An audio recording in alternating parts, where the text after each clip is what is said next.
আসসালামু আলাইকুম। ২০২৫ সালের এসএসসি পরীক্ষার্থী, আমার শিক্ষার্থী যেই ভাইয়া আপুরা আছো, তোমাদের সবাইকে স্বাগতম জানাচ্ছি।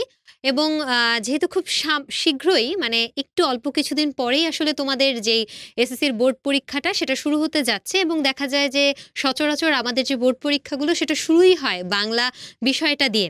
এবং এই বাংলা বিষয়টা নিয়ে আসলে আমাদের যতই আসলে আমরা বলি না কেন, যেহেতু প্রথম পরীক্ষা হয়ে থাকে সচরাচর, তো এইজন্য আসলে আমাদের এই ব্যাপারটা নিয়ে একটু বিশেষ ভীতি বা বিশেষ একটু কিছু বিষয় নিয়ে আমাদের আসলে জানবার থাকে বা জানার থাকে। তো শেষ মুহূর্তে তোমাদের শেষ মুহূর্তের যেই প্রস্তুতি, সেই প্রস্তুতিটাকে এবং তোমরা এখন বিভিন্ন পরীক্ষার মধ্য দিয়ে যে গিয়ে পরিপূর্ণভাবে তোমরা যে এসএসসি পরীক্ষাটা অবতীর্ণ হবে বা এসএসসি পরীক্ষাটা দিবে, তার আগে আমরা বাংলা বিষয়ের যেই সাবজেক্ট অ্যানালাইসিসটা আছে প্রথম পত্র এবং দ্বিতীয় পত্র থেকে, সেই জায়গাটা নিয়ে তোমাদের সামনে আজকে হাজির হয়েছি। তো তোমরা ইতোমধ্যে জানো যে তোমাদের প্রথম পরীক্ষাটা বাংলা প্রথম পত্র, তারপর এটা বাংলা দ্বিতীয় পত্র হয়ে থাকে এবং এখানে আসলে তোমাদেরকে কি কি অ্যান্সার করতে হয় সেটা তোমাদেরকে আবার একটু স্মরণ করিয়ে দেওয়ার প্রয়াসই আসলে আমাদের। তো আমরা প্রথমে চলে যাই যে আমাদের প্রথম পত্র থেকে কি কি থাকে বা কি কি অ্যান্সার করতে হয়। তো এক্ষেত্রে আমরা যদি একটু খেয়াল করি, আমাদের যে বাংলা প্রথম পত্র থাকে অর্থাৎ যে সাহিত্যের অংশটা থাকে, সেখানে আমরা দেখি যে আমাদের কিছু গদ্য থাকে, কিছু পদ্য থাকে এবং সহপাঠ অংশে আমাদের একটা নাটক এবং একটা উপন্যাস থাকে। আমাদেরকে গদ্য, পদ্য, নাটক, উপন্যাস প্রত্যেকটা থেকে আসলে উত্তর করতে হয় এবং আমরা সবাই জানি যে আমাদের গদ্য থেকে টোটাল ১৫টা গদ্য, পদ্য থেকে টোটাল ১৫টা কবিতা এবং একটা উপন্যাস, একটা নাটক হচ্ছে বাংলা প্রথম পত্রের সিলেবাসের অন্তর্ভুক্ত। এখন তুমি যখন এই গদ্য বা পদ্যগুলোর প্রিপারেশন নিবে, ১৫টা গদ্য, ১৫টা পদ্য, একটা নাটক, একটা উপন্যাস, এগুলোর যখন তুমি শেষ মুহূর্তের আবারও প্রস্তুতি নিবে, এই প্রস্তুতি নিতে গেলে তোমার একটু জানা প্রয়োজন যে তুমি যেই গদ্যটা পড়তে যাচ্ছ সেই গদ্যের গুরুত্বটা আসলে ঠিক কতটুকু, বিগত বছরগুলোতে এই গদ্যটা থেকে কতবার প্রশ্ন এসেছে, সেটা যদি তুমি একটু দেখতে পারো তাহলে আসলে সেই গদ্যটার বা সেই পদ্যটার যে গুরুত্ব, সেই গুরুত্বটা তোমার কাছে আরেকটু ভালোভাবে অবহিত হবে। তো আমরা যদি একটু খেয়াল করি, আমার পেছনে দেখতে পাচ্ছ বিগত বছরসমূহের বোর্ড প্রশ্নের একটা বিশ্লেষণ রয়েছে, যেখানে ২০১৭ সাল থেকে ২০২৪ সাল পর্যন্ত, অর্থাৎ তোমরা ২০২৫ সালের পরীক্ষার্থী, তোমাদের ইমিডিয়েট যে সিনিয়ররা, তোমাদের অগ্রজ যারা গত এই বছর পরীক্ষা দিয়েছে, তোমরা তো ২৫-এ পরীক্ষা দিবে, তো ২৪-এ যারা পরীক্ষা দিয়েছে তাদের সময়কাল পর্যন্ত এই যে বছরগুলো, এই বছরগুলোতে যত বছর এই এসএসসি হয়েছে, সেখানে কোন গল্পটা কতবার বিভিন্ন বোর্ডে এসেছে সেটার একটা অ্যানালাইসিস আমরা একটু দেখার চেষ্টা করব। তো এখানে আমরা দেখছি টোটাল ১৫টা গল্প আছে বা গদ্য আছে। শুভা, বই পড়া, অভাগীর স্বর্গ, পল্লী সাহিত্য, আমাটির ভেপু, মানুষ মোহাম্মদ সাল্লাল্লাহু আলাইহি সাল্লাম, এরকম গল্পের পাশাপাশি আমরা প্রবন্ধও দেখতে পাই। উপেক্ষিত শক্তির উদ্বোধন, নিমগাছ আছে, শিক্ষা ও মনুষ্যত্ব নামক প্রবন্ধ, প্রবাস বন্ধু, মমতাদি, পয়লা বৈশাখ, ৭১-এর দিনগুলি, সাহিত্যের রূপরীতি এবং নিয়তি। এই যে টোটাল ১৫টা গল্প আমরা এখানে পাচ্ছি, এই ১৫টা গল্প থেকে আমরা যদি সিকিউ এবং এমসিকিউ, অর্থাৎ কত বছর বা কতবার সৃজনশীল এসেছে এবং কোন কোন গল্পগুলো থেকে বিগত বছরগুলোতে বিভিন্ন বোর্ডে কতগুলো এমসিকিউ এসেছে, সেটার একটা অ্যানালাইসিস আমরা এখানে দেখতে পাচ্ছি। অর্থাৎ দেখো, সিকিউতে আমরা জানি যে আমাদের ক, খ, গ এবং ঘ, অর্থাৎ জ্ঞানমূলক, অনুধাবন, প্রয়োগ এবং উচ্চতর দক্ষতা, এই ৪টা স্টেজ আমরা আসলে পেয়ে থাকি। তো আমরা যদি একটু দেখি, শুভা যে আমাদের গল্পটা আছে, একদম প্রথম গল্প, এই গল্পটাতে ১৭ থেকে ২০২৪ সাল পর্যন্ত টোটাল আমরা দেখতে পাচ্ছি ২৪ বার বা ২৩ বারের মতো আমরা ক এবং খ, গ দেখতে পাচ্ছি এবং ২৪ বার টোটাল আমরা এখান থেকে সৃজনশীল আসতে দেখেছি ১৭ থেকে ২৪ সালে বিভিন্ন বোর্ডে। এবং এখানে এমসিকিউর যে পরিমাণটা সেটাও কিন্তু কম না, ৪১টা এমসিকিউ আমরা দেখতে পাচ্ছি। তারপরের যে গল্পটা বা প্রবন্ধ যাই বলি না কেন, বই পড়া, সেখানে আমরা এমসিকিউর সংখ্যা দেখতে পাচ্ছি ৫৪। তাহলে আমরা বুঝতেই পারছি যে সুবার থেকে বই পড়াতে এমসিকিউর সংখ্যা আরেকটু বেশি। আবার আমরা যদি একটু দেখি, অভাগীর স্বর্গ, সেটাতে আবার সুভার থেকে আরেকটু বেশি। পল্লী সাহিত্য, সেটাতে আমরা এসে দেখতে পাচ্ছি যে এমসিকিউর সংখ্যাটা একটু কম, ২১ বার এমসিকিউ এসেছে। তো এই যে অ্যানালাইসিসটা তোমরা দেখতে পাচ্ছ, তারপর দেখো নিয়তি নামক যে গল্পটা, সেখানে আমরা দেখতে পাচ্ছি মাত্র ১৩টা এমসিকিউ আসলে ১৭ থেকে ২৪ সালের মধ্যে এসেছে। সৃজনশীলের ক্ষেত্রে আমরা দেখতে পাচ্ছি মাত্র ৩ বার এখান থেকে আসলে সৃজনশীল এসেছে। তারপর আমরা যদি একটু খেয়াল করি, আমাদের যে মানুষ মোহাম্মদ সাল্লাল্লাহু আলাইহি সাল্লাম আছেন, সেখান থেকে আমরা দেখতে পাচ্ছি সৃজনশীল এসেছে ১৮ বার, এমসিকিউ এসেছে ৫৭টা। তারপর আমরা এখানে দেখতে পাচ্ছি শিক্ষা ও মনুষ্যত্ব। এই প্রবন্ধটা থেকে সৃজনশীল আসার পরিমাণ বিভিন্ন বোর্ডে 17 থেকে 24 সালে 30টা এবং এমসিকিউ দেখছি 58টা। সো এই যে জায়গাগুলো, তারপরে যে আমাটির ভেপু 59টা এমসিকিউ, 14টা সিকিউ, এই অ্যানালাইসিসটা যখন তুমি একটু দেখবা তখন দেখবা যে আমাদের বুঝতে সুবিধা হবে যে কোন গদ্যগুলো থেকে বিগত বছরগুলোতে বেশি বেশি সৃজনশীল এসেছে।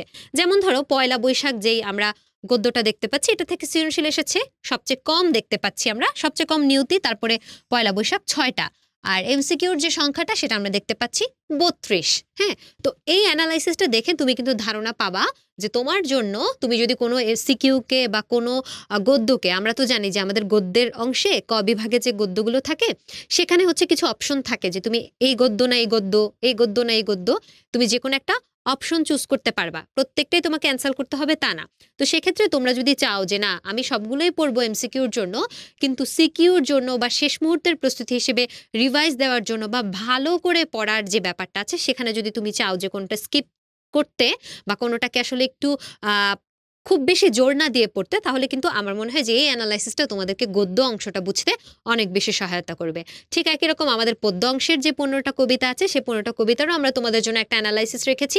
যেমন তুমি যদি একটু খেয়াল করো যে ঝর্ণার গান নামে যেই কবিতা আমরা দেখতে পাচ্ছি 17 থেকে 24 সালে, সেখান থেকে একটি সৃজনশীল আসে নাই, কিন্তু এমসিকিউ এসেছে আমরা দেখতে পাচ্ছি 32টা। তারপরে যদি তোমরা একটু খেয়াল করো পল্লী জননী, এটা থেকে 20 বার সৃজনশীল এসেছে, 48 বার এমসিকিউ এসেছে। বঙ্গবাণী, কপোতাক্ষণত, এগুলো থেকে মোটামুটি অনেকগুলো 11টা করে 21টা করে করে আমরা দেখতে পাচ্ছি সৃজনশীল আসার এক্সপেরিয়েন্স বা সৃজনশীল আসার অভিজ্ঞতা আছে। তারপরে যদি আমরা একটু খেয়াল করি মানুষ, এই মানুষ কবিতাটা থেকে আমরা দেখতে পাচ্ছি যে অনেক বেশি বার বলা যায় যে কবিতার মধ্যে সর্বাধিক সৃজনশীল এসেছে হচ্ছে এই মানুষ কবিতাটা থেকে। সো তোমরা বুঝতেই পারছো যে তোমাদের জন্য মানুষ কবিতাটার গুরুত্বটা ঠিক কতটুকু সৃজনশীল অ্যান্সার করার জন্য। সো তোমাদের উচিত এই কবিতাটা আসলে খুব বেশি গুরুত্ব দিয়ে পড়া। আবার এটার এমসিকিউর সংখ্যাটাও যদি দেখো, বেশ ভালো অ্যামাউন্টের একটা এমসিকিউ 17 থেকে 24 সালে এসেছে 61টা বিভিন্ন বোর্ডে। সো তোমরা যখন কবিতার প্রিপারেশন নিবে এই জায়গাটা একটু ভালো করে খেয়াল রাখার চেষ্টা করবে যে কোন জায়গাটা, কোন কবিতাটা তোমার বেশি গুরুত্ব দিয়ে পড়া উচিত, কিংবা কোন কবিতাটাকে একটু কম গুরুত্ব দিয়ে তুমি পড়তে পারো। এবং ওভারঅল আমাদের যেই বাংলার অভিজ্ঞতা, আমাদের যে বাংলা প্রথম পত্রের যে এক্সপিরিয়েন্স, সেটা বলে যে আমরা অনেক সময় সৃজনশীল দেখা যাচ্ছে যে ফুল অ্যান্সার করে আসতে পারছি না, বা একটা ভালো নম্বর আসলে সৃজনশীল থেকে ওই যে সিকিউ অংশটা থেকে আমরা কি করতে পারি না, আনতে পারি না। তো এই কারণে দেখা যায় যে অনেক সময় আমাদের বাংলা প্রথম পত্রে A+টা মিস যায়। তো এই জন্য আমি তোমাদেরকে বলবো যে তোমরা খুব সচেতনতার সাথে, সতর্কতার সাথে তোমাদের প্রস্তুতিটা নিবা এবং অবশ্যই হচ্ছে ফুল অ্যান্সার করে আসার দিকে অনেক বেশি টার্গেট রাখবা। এবং যেহেতু আমরা জানি না যে আমরা সৃজনশীল অ্যান্সার করলেও আমরা আসলে ঠিক কত নম্বর পাবো, আমরা একটা ধারণা করতে পারি যে আমি এরকম লিখেছি এরকম একটা নাম্বার পাবো, আমার উত্তর হয়েছে আমি একটা নাম্বার পাবো, বাট এক্স্যাক্টলি কত পাবো সেটা কিন্তু পরীক্ষক জানেন, আমরা জানি না। তো এই জন্য তোমাদেরকে আমি যেই দিকটায় বেশি গুরুত্ব দিতে বলবো সেটা হচ্ছে এমসিকিউ। এমসিকিউ তোমাদের টার্নিং পয়েন্টের কাজ করতে পারে। তুমি যদি সবগুলো এমসিকিউ শুদ্ধ করো, মানে তুমি যদি 2টা এমসিকিউ ঠিক লেখো তুমি 2 পাচ্ছ, 20টা এমসিকিউ ঠিক করতেছো 20 পাচ্ছ, 18টা ঠিক করতেছো 18 পাচ্ছ। অর্থাৎ এখানে নাম্বারটা হচ্ছে ম্যাথের মতো, তোমার হইলেই তুমি হচ্ছে নাম্বার পেয়ে যাচ্ছ। এই জন্য আমি তোমাদেরকে বলবো যে খুব বেশি জোর দিবা তোমাদের এমসিকিউ অংশে যাতে সর্বোচ্চ নম্বরটা আগে এনশিওর করা যায়। তারপরে তুমি যখন রিটেনটাই কোনোভাবে একটু কম বা বেশিও যদি হয়, তাও কিন্তু তোমার ওভারঅল যে প্লাস বা ভালো নাম্বারটা, সে ভালো নাম্বারটা ক্যারি করতে পারবা। এই জন্য এই যে কোন বছরে কোন গদ্যটা থেকে এসেছে, কোন পদ্যটা থেকে এসেছে, এটা দেখতে গিয়ে কোনো গল্প বা কবিতাকে একেবারে বাদ দেওয়া যাবে না। কারণ ওই গল্প বা কবিতাটা থেকে সৃজনশীল না আসলেও এমসিকিউ কিন্তু আসতে পারে, এবং একটা এমসিকিউর জন্য হলেও তোমাকে কিন্তু পুরো গল্প বা কবিতাটা আয়ত্তে রাখতে হবে। ঠিক আছে, এই ভুলটা করা যাবে না, কারণ এমসিকিউর নাম্বারটাই তোমার ডিসিশন চেঞ্জিং বা রেজাল্ট চেঞ্জিং এর একটা ভূমিকা রাখবে। ওকে, সো আমরা গল্প কবিতা নিয়ে কথা বললাম, এরপরে আসো নাটক এবং উপন্যাস। এগুলো আমাদেরকে বাধ্যতামূলক যে কোনো একটা অ্যান্সার করতে হয়। আমরা জানি যে প্রশ্নগুলো থেকে আমরা সহপাঠ অংশ থেকে অ্যান্সার করি।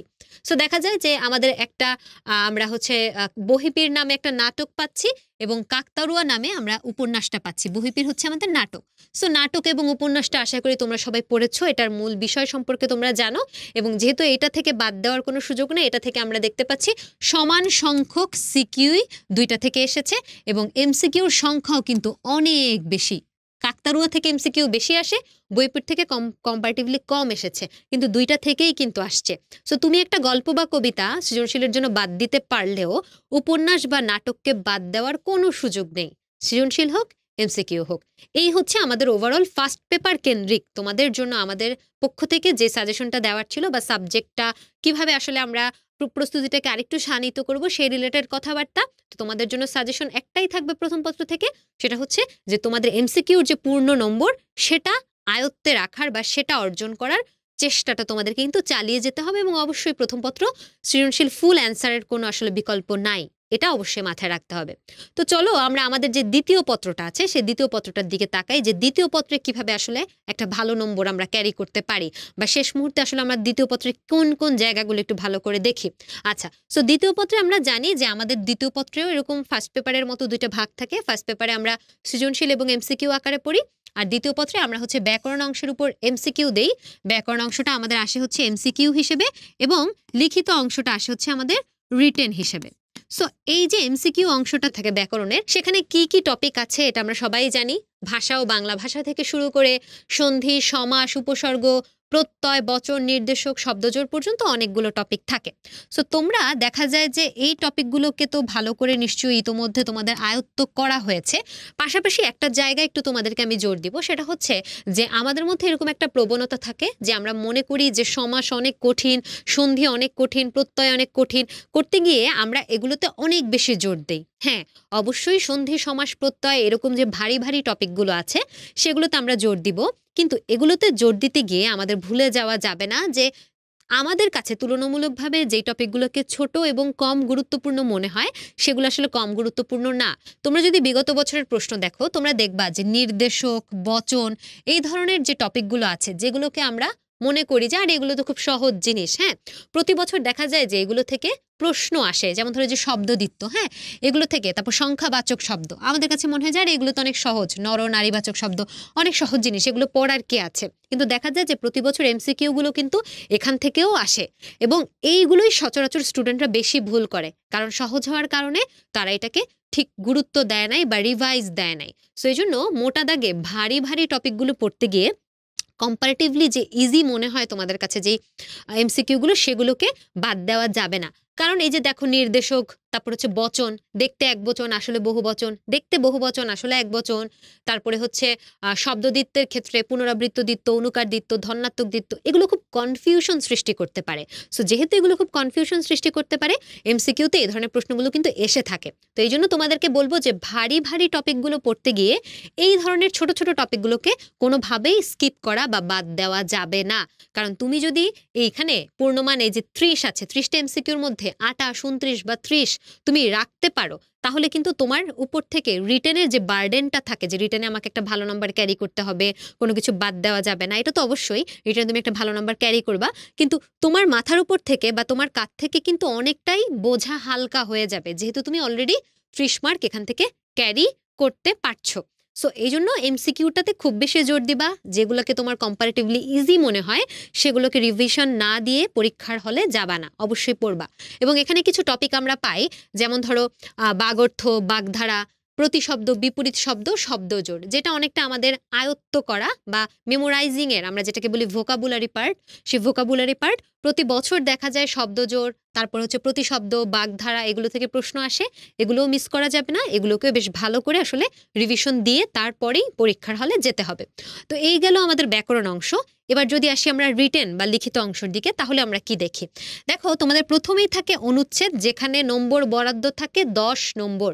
সো 10 নম্বরের জন্য তোমাকে বেশ ভালো একটা অ্যামাউন্টের অনুচ্ছেদ বা প্যারাগ্রাফ লিখতে হয়। তো এখানে তোমার জন্য অপশন থাকে দুটো থেকে যেটা তুমি বেটার লিখতে পারবে মনে হয় সেটাই তুমি অবশ্যই অ্যান্সার করবা। সারাংশ, সারমর্ম অপশন থাকে, তোমরা যেটা ভালো লিখতে পারবা মনে হয়, কেউ কেউ মনে করো সারাংশ ভালো লিখতে পারবো, কেউ কেউ মনে করো সারমর্ম ভালো লিখতে পারবো, যার যেই জায়গায় একটা স্ট্রং পয়েন্ট আছে সে সেটাই উত্তর করবা। এমন না যে তুমি সারাংশ লিখলে বেশি নাম্বার পাবা, সারমর্ম লিখলে কম নাম্বার পাবা, বা সারমর্ম লিখলে বেশি নম্বর পাবা, সারাংশ লিখলে কম নম্বর পাবা, এমন কোনো নিয়ম এখানে নাই। তুমি যেটাতে ভালো, তুমি যেটার টপিকটা ভালো মতো বুঝতে পারছো, নিজের মতো করে লিখতে পারবা, সেটাই চয়েস করা ওয়াইজ, ঠিক আছে? সো এখানেও নম্বর আমরা দেখতে পাচ্ছি বরাদ্দ 10। তবে তোমরা আবার এই কাজ করো না যে 10 নাম্বারের জন্য অনেক কিছু লিখে আসতে হবে, এরকম কোনো কিছু না। সারমর্মের বিষয়ই হচ্ছে তুমি বিষয়টা পড়ে কি বুঝছো ছোট করে 2-3 বাক্যে লেখা। সো 10 নাম্বার আছে বলে আবার 2-3 পৃষ্ঠা লিখে আইসো না, এটা কিন্তু সারমর্ম না।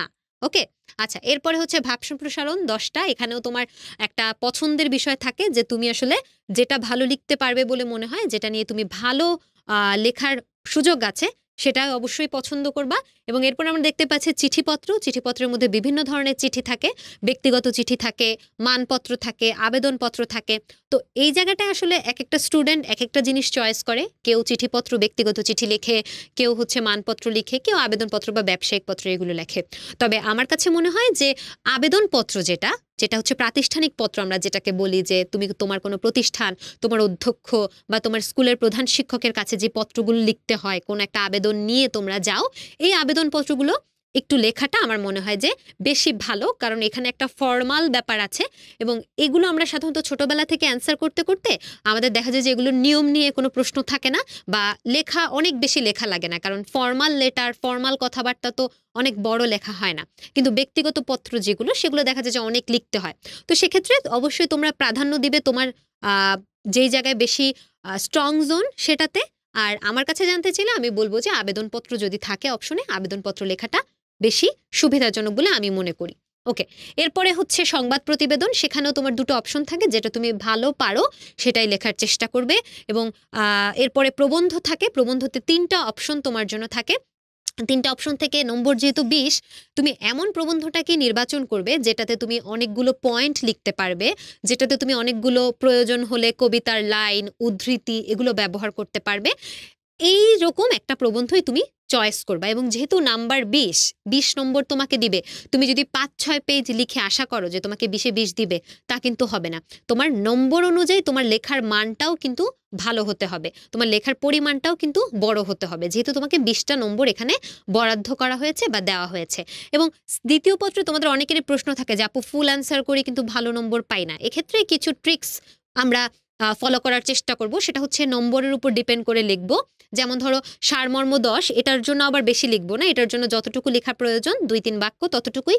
কিন্তু ভাব সম্প্রসারণ, তারপর হচ্ছে প্রবন্ধ, এগুলোতে কিন্তু আমাদের হাতে একটা সুযোগ থাকে একটু বেশি লেখার, রচনা একটু মানে বড় করে লেখার, পয়েন্ট দেওয়ার, সুন্দর সুন্দর কবিতার লাইন দেওয়ার, নির্ভুল কবিতার। তারপরে আরেকটা জিনিস যেটা তোমাদের অনেকেরই প্রশ্ন থাকে যে আপু হাতের লেখা এখানে ম্যাটার করে কিনা। আমার কাছে মনে হয় যে তোমার হাতের লেখা যেটা, তুমি তো আসলে সেটা পরিবর্তন করতে পারবা না এই মুহূর্তে এসে। সো তোমার যেটা করা উচিত, তোমার হাতের লেখা যদি সুন্দর হয় আলহামদুলিল্লাহ, তোমার হাতের লেখা যদি তোমার কাছে মনে হয় যে না খুব একটা সুন্দর না, তাহলে তোমার এটা মাথায় রাখো যে তোমার হাতের লেখাটা শিক্ষক পড়তে পারছেন কিনা। পড়তে পারলেই হবে। তোমার কাজ যেটা, সেটা হচ্ছে তোমার খাতার উপস্থাপনটা সুন্দর হওয়া। প্রয়োজন পড়লে তুমি একটু নীল কলম ব্যবহার করতে পারো, নীল যে বল পয়েন্ট কলমগুলো আছে সেগুলো। তোমার হাতের লেখাটাকে একটু পরিচ্ছন্ন, যেটাকে আমরা বলি নিট অ্যান্ড ক্লিন রাখা, তোমার খাতাটাকে একটু পরিচ্ছন্ন রাখা। অর্থাৎ তুমি একটা কিছু কাটতে চাও, ধরো তুমি লিখলা কলম, কলম লিখে ফেলছো, লিখতে চাও না, এই ভুলে লিখে ফেলছো, কাটতে চাও, সো এক দাগ দিয়ে কেটে দাও। তোমরা অনেকে যেটা করো এরকম এরকম এরকম করে কাটো। সো এই জিনিসটা কিন্তু তোমার খাতার সৌন্দর্যটা নষ্ট করে। সো খাতার মধ্যে পেন্সিল দিয়ে মার্জিন টানা, নীল কলম ব্যবহার করা, খাতারটাকে ক্লিন রাখা, পরিষ্কার রাখা। ভুল হলে কাটবে না এমন না, কিন্তু কাটার একটা ওয়ে আছে। এই জিনিসগুলো মেনটেন করলে আসলে আমাদের যে রিটেন অংশটা আছে, অর্থাৎ লিখিত অংশ, সেখানে কিন্তু একটা ভালো নম্বর ক্যারি করা যায়। তো এই হচ্ছে তোমাদের ওভারঅল ফার্স্ট পেপার এবং সেকেন্ড পেপার কেন্দ্রিক আমাদের পক্ষ থেকে তোমাদের জন্য যে সাজেশন বা যে আমাদের সাবজেক্ট অ্যানালাইসিস, সেটা আশা করি তোমাদের চমৎকার একটা প্রস্তুতি হয়েছে এবং সামনেও হবে। এবং চমৎকার একটা বোর্ড পরীক্ষা দিয়ে তোমরা তোমাদের যে বিজয়, অর্থাৎ এসএসসির যেই সুন্দর রেজাল্টটা, সেই সুন্দর রেজাল্টটা করবে। এবং সুখ, অর্থাৎ আলটিমেট যে পরিশ্রম তোমাদের এই যে 2 বছরের নবম দশম শ্রেণীর পড়াশোনা, এই পড়াশোনার একটা কাঙ্ক্ষিত সাফল্য অর্জন করবে। তোমাদের জন্য অনেক অনেক দোয়া এবং আশীর্বাদ রইল। ধন্যবাদ। আসসালামু আলাইকুম।